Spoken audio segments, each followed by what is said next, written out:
Hey guys, so today on Tech Tips, what I want to talk about is multimeters.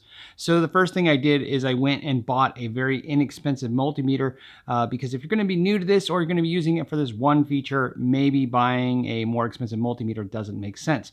This one you can find at Harbor Freight for $6. And it's a really pretty good multimeter for the most part. I have no complaints. I also use this multimeter. This is probably my favorite one. This is the Fieldpiece. It's smaller, as you can see. It's more compact, and it's definitely more accurate. But when I say more accurate, you know, within a percent or two.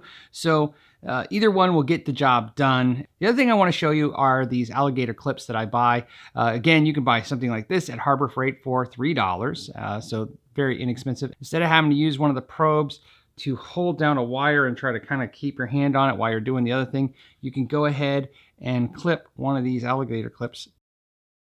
This is a very important tool. In fact, it's so important to me, I don't think I could live without one, especially when dealing with pickups. Number one question I get on this channel for sure is, what pickups would you choose? Hey, Phil, what do you think of these pickups in this guitar? You need to know what pickups in your guitar. So this is a very simple process. I'm going to show you with two pickups. This is a Seymour Duncan JB. I thought I'm going to use something that everybody could reference.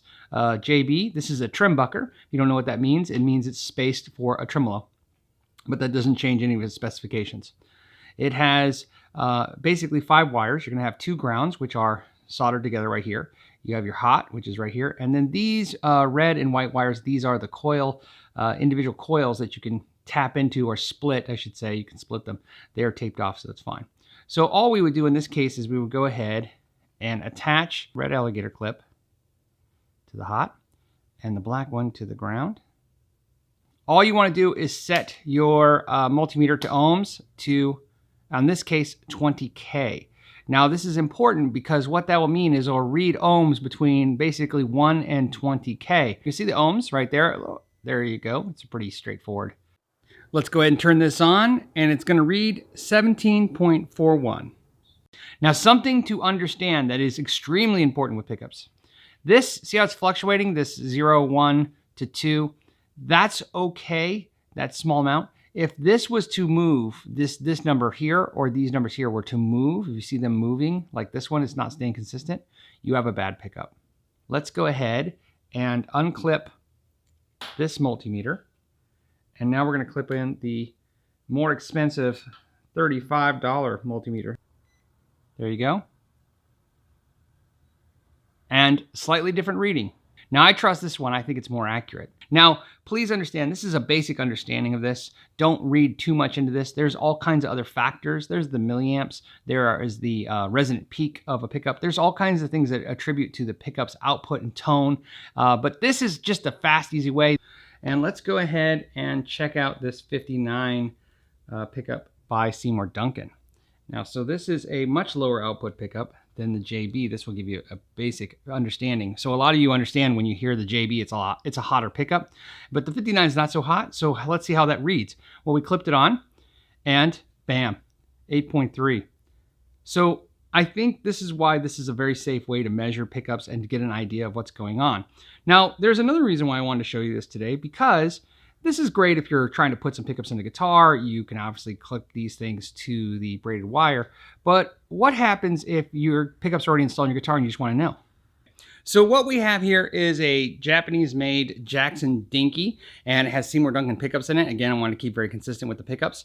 And let's say we want to know what's in that bridge pickup. All you want to do is put the selector switch to bridge. Make sure your volume and tone controls are all full forward. Okay, so that means they're not putting anything against the load. Okay, so basically take your guitar cable right here. You will attach the ground to the shaft of the cable and the hot to the tip of the cable, because that's how that works. And look at that, 16.88. So you would know that this pickup is hot. It is actually very hot. So I'm going to show you on this pickguard how you would also use a multimeter. These are Wiggins pickups with the, these are the solid Paduke wood with the skull graphic in, which is pretty cool. Let's go ahead on this pickguard. This isn't a pickguard that you would normally get. I wired this up myself. I put this all together. And in this case, let's say we want to see how these pickups read. Let's say you get a pickguard. This is real common. Maybe you're at a music store and you see a pickguard like this for sale or something like that, loose, and you want to know what's in here. So what's great is you go ahead and you would just put the hot to the terminal, and then go ahead and just ground this thing out. Doesn't matter where, as long as it's grounded to something. Okay, so we'll set this down. And this pickup is 12.4, so definitely a lower output than the Seymour Duncan JB. Now when we go to the neck, watch what happens with this vintage style single coil. 5.89 or 5.9. And then in the middle should be probably about 6. 6.2, I was close. So this gives you an idea. The other thing you notice is another cool thing that you can learn about is if you notice a trend with pickups is you tend to notice that this is the highest output, the second lowest output, and the least output. This seems to be common with pickups. You can do this to Fender Stratocasters as well. This is a made in Mexico player Strat, which has the pickups that I believe are probably the same pickups they used to put in the old standard American Strats. Like before, I attached the alligator clips to the guitar cable. We're now set, all the knobs are full forward, and we're looking at the bridge pickup being 8.26. Let's go ahead and go to that middle pickup, 7.8. So if we're correct, the neck pickup should be the lowest output, 7.3.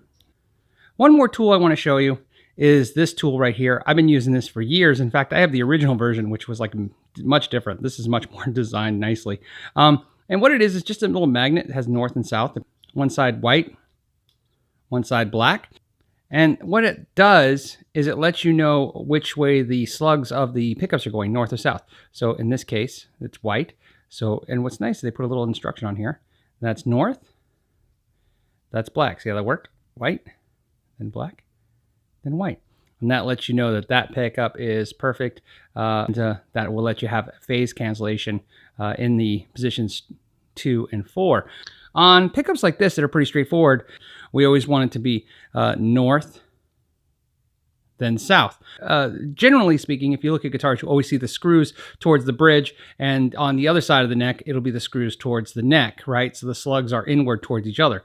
This is pretty straightforward, but what if you get a pickup like this?